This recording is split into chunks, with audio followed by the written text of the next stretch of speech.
Hello there, it's Gabby here from Confidence After Cancer, and I hope this finds you well.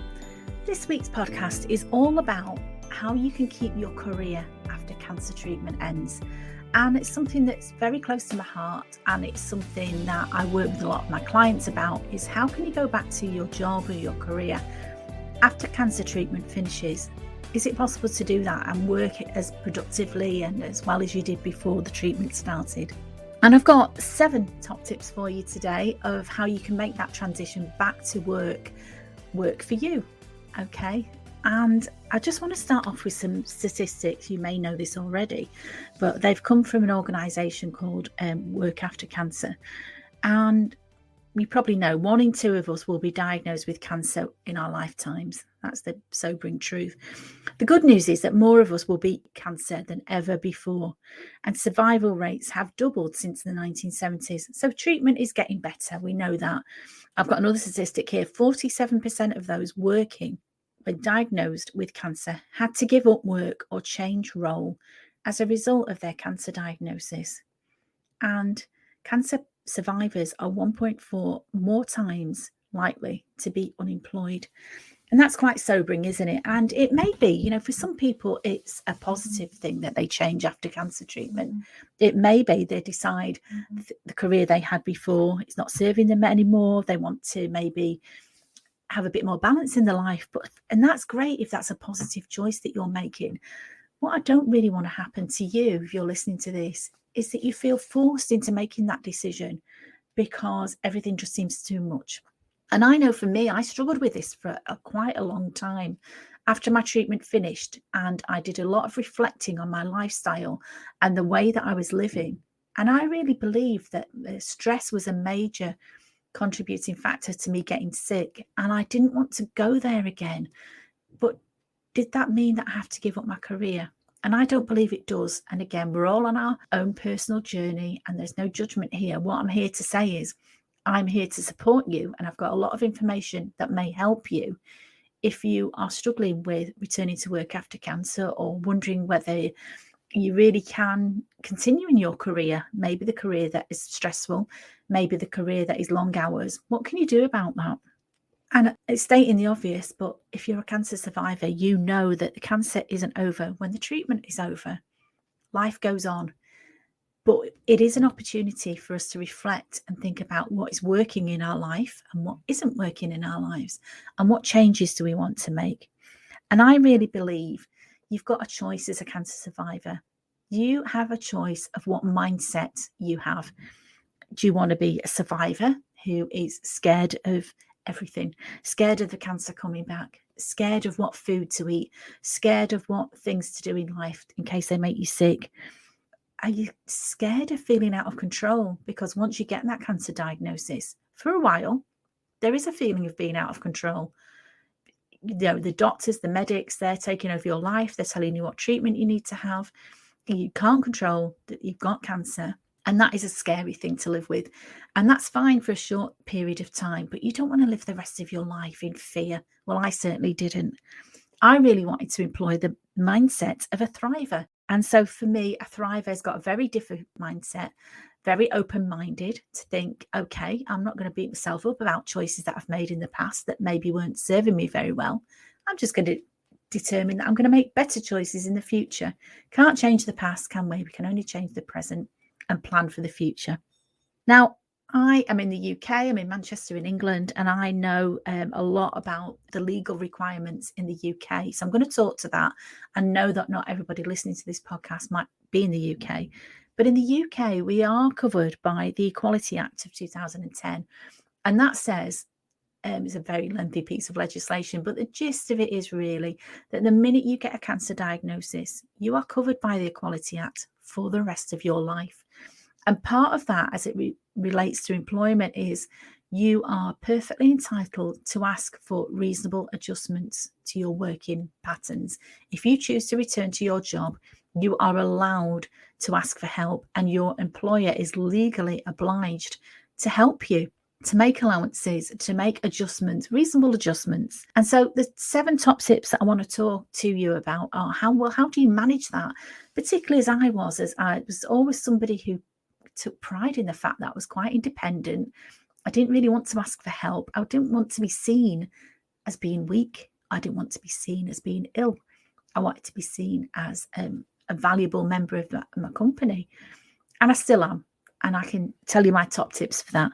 So the first one is, if you're thinking about returning to work, is thinking about your communication, particularly with your line manager. And it may well be, depending on your line manager, they may be sympathetic, they may be understanding. They may not be very knowledgeable about their legal obligations. And you might have to educate them a little bit and tell them, yeah, I am covered by the Equality Act. And that, is a difficult thing for some people to say, but you have to keep that communication going with your line manager and make sure that they're well aware they have a legal obligation to keep you well, not just physically, but mentally as well.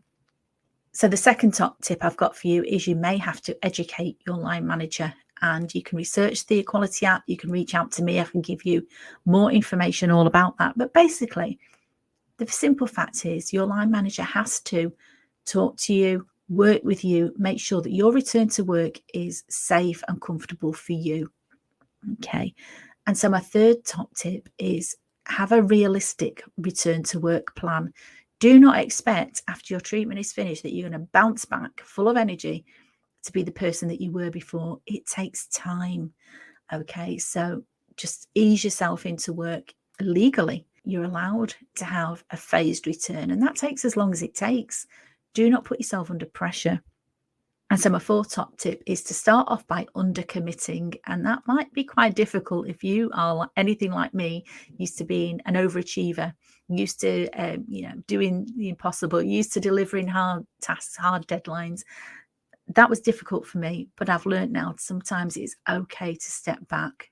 Not all the time if that's not your personality, but in this period of your life, this is what you need. Okay, undercommit and know your boundaries. Know when your energy levels are low. Know when you need to ask for help. Okay, the fifth tip I would give you is to keep a notebook. It's always my top tip because my memory is so shocking now. And I just live with, and I get brain fog, but I live with that. And I know that a notebook is my best friend sometimes. And so any agreements that you've made with your employer or that you've made with your line manager, I would always keep a record of just for yourself. The dates, who said what was agreed. So there's no misunderstanding. Sixth top tip I would give you is thinking about communication. And that's got to be with your consent. And again, we're all different and we all approach our cancer diagnosis in a different way. And there's no right and there's no wrong. There is just what is right for you. And so some people are very comfortable with everybody around them and everybody that's distant to them, knowing all the ins and outs of their treatment and where they're up to and their diagnosis. Some people are a bit more private and don't want to share that. And that's okay as well. If that's how you feel, again, you need to have that open and honest conversation with your line manager. But everybody else, they don't need to know the ins and outs of your treatment if you're not comfortable with that. They don't need to know exactly what has been wrong with you. So communication to your wider colleagues at work should be with your consent. It should be with something that makes you feel comfortable. And if you're not comfortable, speak to somebody. Hopefully your line manager, maybe you've got HR support at work. You can always reach out to me and I can signpost you to people who are able to help you with that. And the seventh thing, last top tip, is know where to find information. So as I say, you can refer to the Equality Act, you can reach out to me and I can signpost you to people and organisations that will be able to help you with any problems that you've got, maybe specific to your particular circumstances, because we're all different.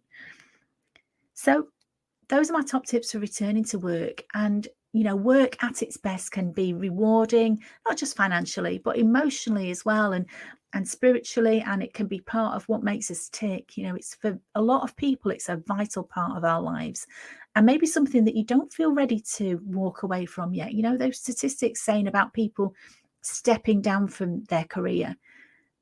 If that's a positive thing, if they maybe thought, well, it's time for a change anyway, that's great. But if it's not time for a change for you, if your cancer diagnosis has come as an inconvenience and you want to get back onto your career, you want to continue to thrive, you want to continue to be a useful and wonderful part of your organisation, bringing all your skills and your experience and everything that you've brought to that role.